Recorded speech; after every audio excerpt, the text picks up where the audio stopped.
نماز میں صورتیں کس ترتیب سے پڑھیں؟ فرض نماز میں پہلی رکعت میں جو صورت پڑھی ہو اور دوسری رکعت میں اس کے متصل بعد والی صورت پڑھنی چاہیے یا اس سے آگے کہیں سے بھی پڑھ سکتے ہیں؟ مثلاً پہلی رکعت میں الم تری کیف پڑھی تو دوسری رکعت میں سورہ قریش پڑھنی ہوگی یا آگے کوئی بھی صورت پڑھ سکتے ہیں؟ شیزان صاحب کشمیر سے۔ دیکھیں جو چھوٹی چھوٹی صورتیں ہیں نا، والضحیٰ واللیل اذا سجا سے جو چھوٹی صورتیں شروع ہوتی ہیں، تو ان میں بہتر یہی ہے کہ ایک رکعت میں اگر آپ نے ایک صورت پڑھی تو اگلی رکعت میں یا تو اس کے فوراً بعد والی صورت پڑھ لیں، اور اگر بعد والی پڑھنی ہے تو کم از کم 2 صورتوں کا فاصلہ رکھیں، یہ بہتر ہے۔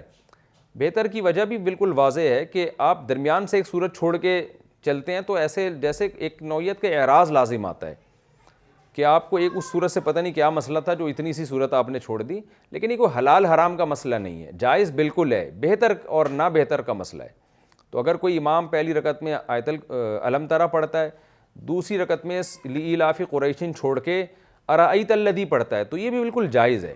لیکن بہتر یہی ہے کہ امام صاحب کو چاہیے کہ دوسری میں لإیلاف قریش ہی پڑھ لیں، یہ زیادہ بہتر ہے۔ اور اگر نہیں پڑھنی علم تو پھر ارأیت کے بعد والی جو صورت ہے نا انا اعطینہ وہ پڑھ لیں، 2 صورتوں کا فاصلہ رکھیں، لیکن یہ کوئی حلال حرام فرض واجب کا مسئلہ نہیں ہے، بہتر ہے۔ تبلیغ فرض عین ہے یا فرض کفایہ؟ قرآن میں آتا ہے جی وَلْتَكُن مِّنكُمْ أُمَّةٌ يَدْعُونَ إِلَى الْخَيْرِ، تم میں ایک امت ایسی ہونی چاہیے جو لوگوں کو خیر کی طرف بلائے، ایک جماعت ایسی ہونی چاہیے۔ اس آیت میں دعوت و تبلیغ کو فرض کفایہ کہا گیا ہے، کیا کسی شہر میں دعوت و تبلیغ کا کام نہ ہونے سے سارے شہر والے گناہ گار ہوں گے؟ نور محمد مکہ مکرمہ سے۔ دیکھیں ایک جماعت تو ایسی ہونی چاہیے جو نہی عن المنکر ہی میں لگی ہو، جیسے کہ اس قرآن کی اس آیت سے پتہ چلتا ہے، تو یہ اس معنی میں تو فرض کفایہ ہے، اور اس میں سب سے پہلا مصداق ہے علماء۔ علماء پر تو سب سے زیادہ فرض ہے دعوت اور تبلیغ کا کام، چاہے وہ کسی بھی طرح سے کر رہے ہوں، لیکن نہی عن المنکر کے خلاف محنت کرنا اور نیکی کو دنیا میں پھیلانا یہ سب سے پہلی ذمہ داری ہے علماء کی۔ ان پر تو یہ فرض کفایہ نہیں بلکہ فرض عین ہے، کیونکہ ان کی ذمہ داری پہلے ہے۔ اس کے بعد عامۃ المسلمین کا طبقہ ہے، تو اگر عامۃ المسلمین پر کوئی گناہ اگر وہ دیکھ رہے ہوں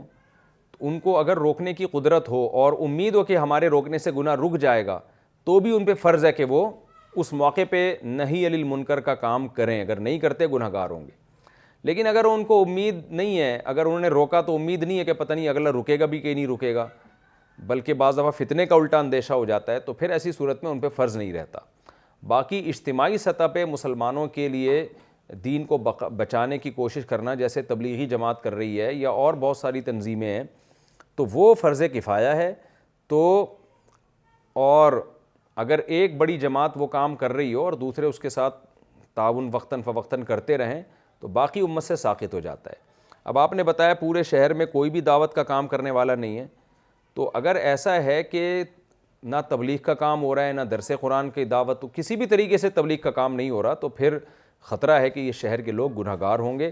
کیونکہ یہ نہی عن المنکر کی کوشش نہیں کر رہے۔ تو ایسی صورت میں بڑا خطرناک ہو سکتا ہے کہ حدیث میں وعیدیں ہیں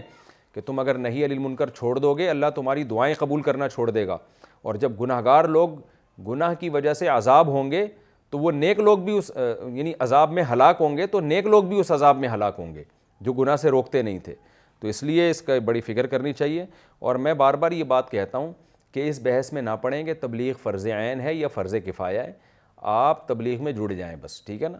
ثواب ملنے کا تو یقین ہے نا کہ انشاءاللہ ثواب ملے گا۔ کیا صبح ناشتہ کرنا فرض عین ہے یا فرض کفایہ ہے؟ لیکن کرتے ہیں، پتہ ہے یار مزہ آتا ہے، پیٹ بھرتا ہے، طاقت ملتی ہے۔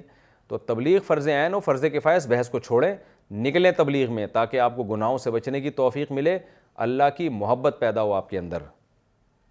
تو ان چیزوں کا حصول تو فرض عین ہے نا، اگر اللہ کی محبت پیدا کرنا اور گناہوں سے بچنے کی توفیق کا ملنا۔